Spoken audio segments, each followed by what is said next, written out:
Good afternoon, friends. It's good to be with you again, at least through the form of an update. You can tell where we're at in the timeline of these updates by the length of my hair. So before too long, I'll be in a man bun or something like that, and you'll really know what month we're in. But I wanted to talk to you a little bit about just being in a trial, right? We've talked about it from different perspectives, but I just wanted to encourage you in this way. As we endure this most recent trial, remember that this is by no means the first trial that God's people have endured at his hand.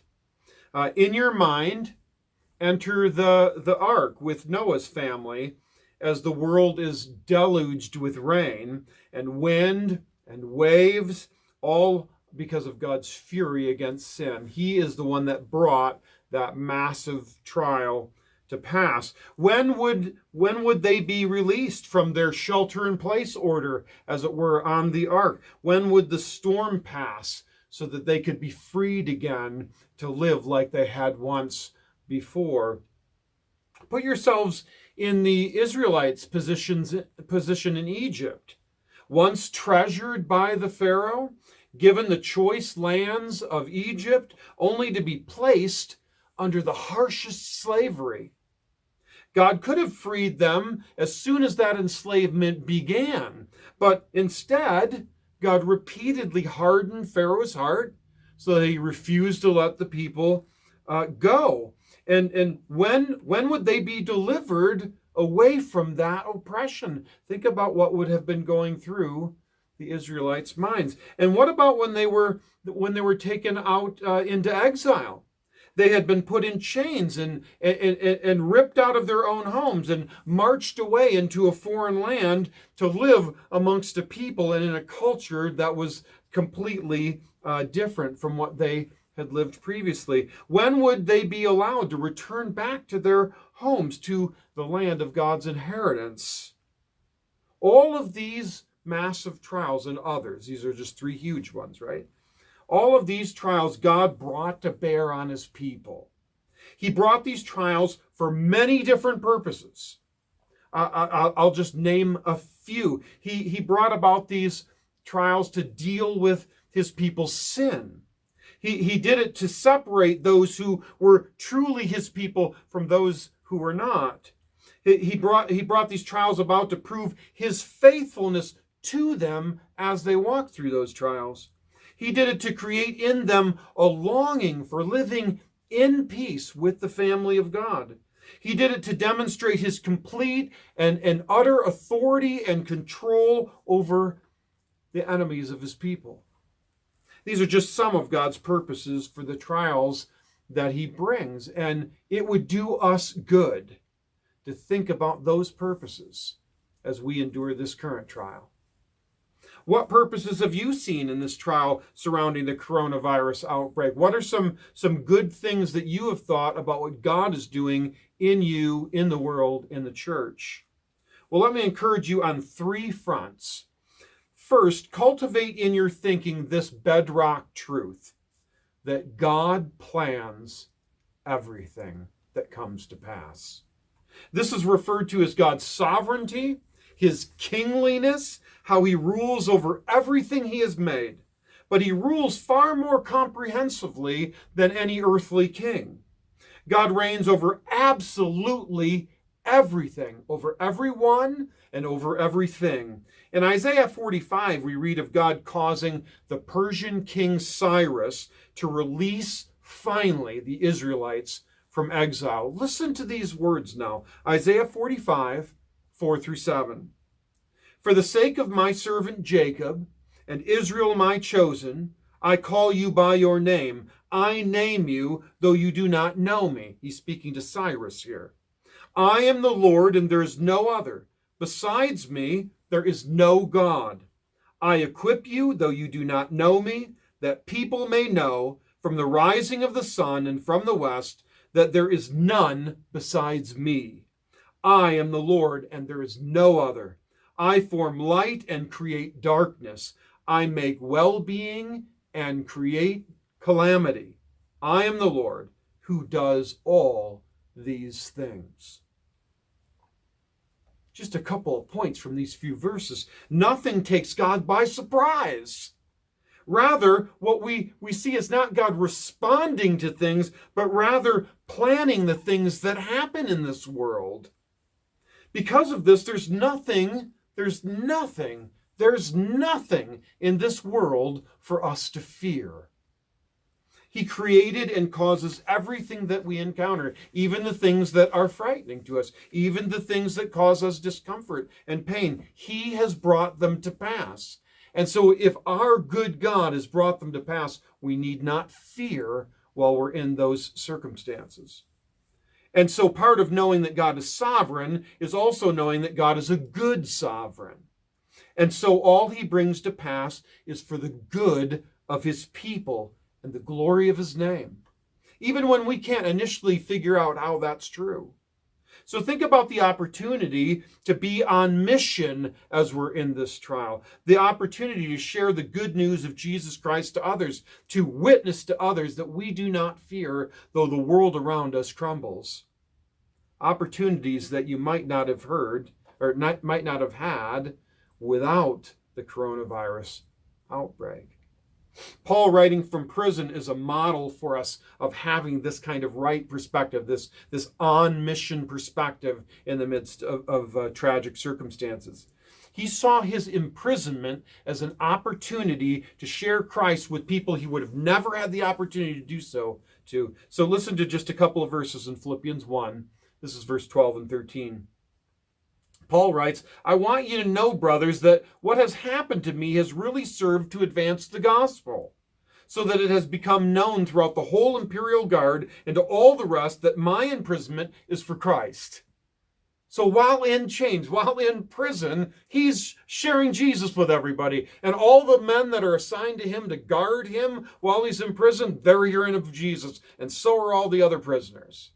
And what a great perspective to see his plight as actually an opportunity to be on mission. And so we should also. Secondly, remember that for God's people, trials are not an end in themselves, but rather trials are always a means to an end. We're always sort of on the journey when we're in the suffering. So the Noahic flood, for example, it ended.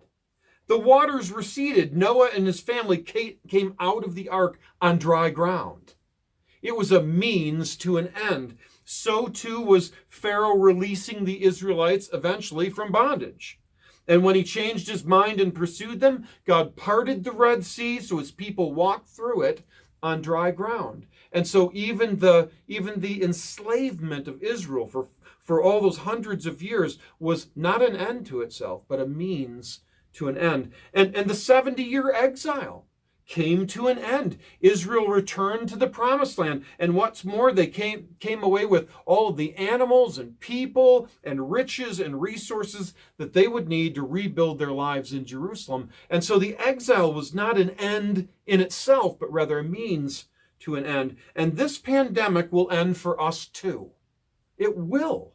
It absolutely will end. Even now we're seeing the number of infections lessen day by day, but be careful not to put your hope in where we're at on a bell curve or in the strategy of social distancing or the increase in the number of tests or in presidential plans, because there is no guarantee that our sovereign God will deliver us from COVID in this world.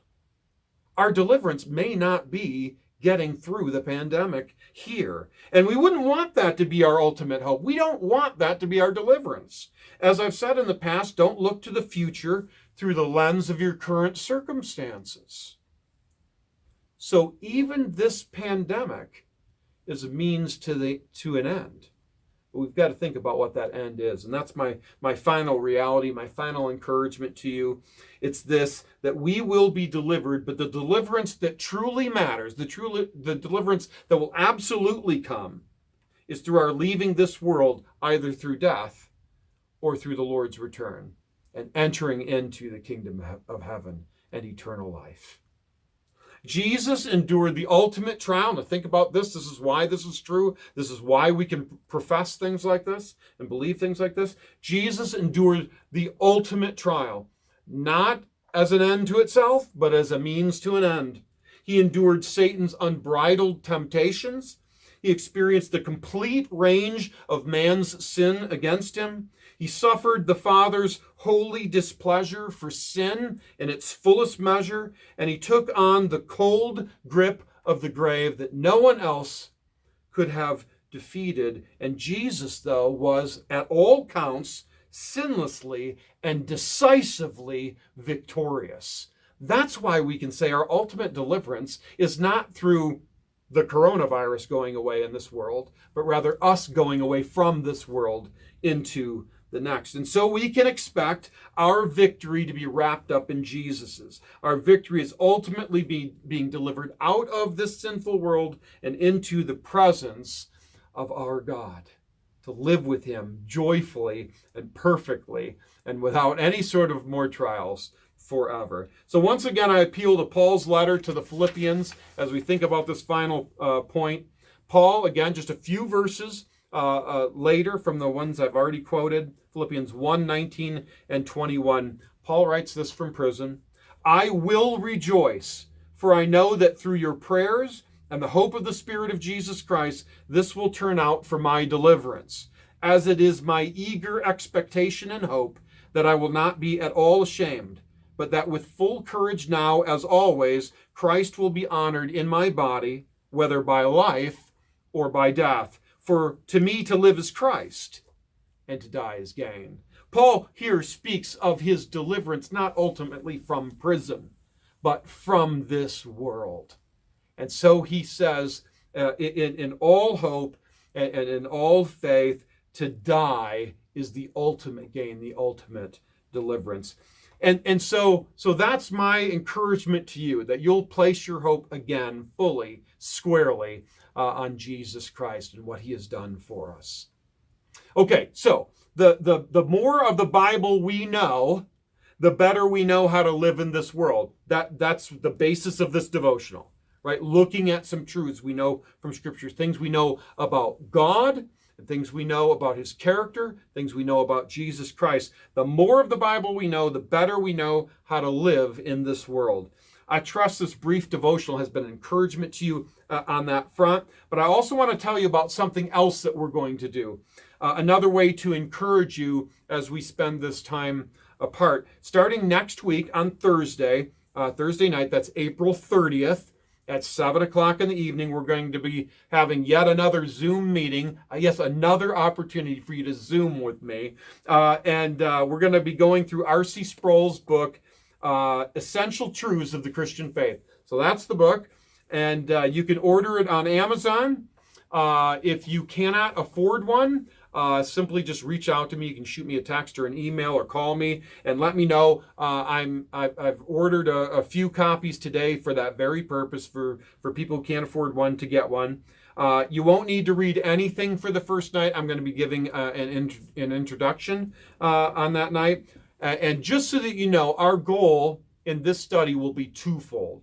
First, of course, is to learn the various doctrines in the Bible so that we can, again, know how to live better in this world. And that's the second point. The second point is how these Bible doctrines apply to our everyday life, the way we view the world, the way we look at the various trials we will experience, and even the things that are happening in this culture that we don't agree with because of what the Bible teaches. So that's the goal. Learn more about what the Bible teaches on the various biblical doctrines and how those doctrines apply to our lives in an everyday way. So let me know if you're planning on attending. If you can, just shoot me a little email or text so I know. It is designed for everybody, basically middle school and up. So it's not just a men's study; it's men and women, singles and marrieds. Your children, like I said, kind of middle school on up. And so I hope that's going to be a great blessing. I'm really looking forward to it. So until we meet again, may God bless you with a delight in him, even as you experience this current trial. God bless you.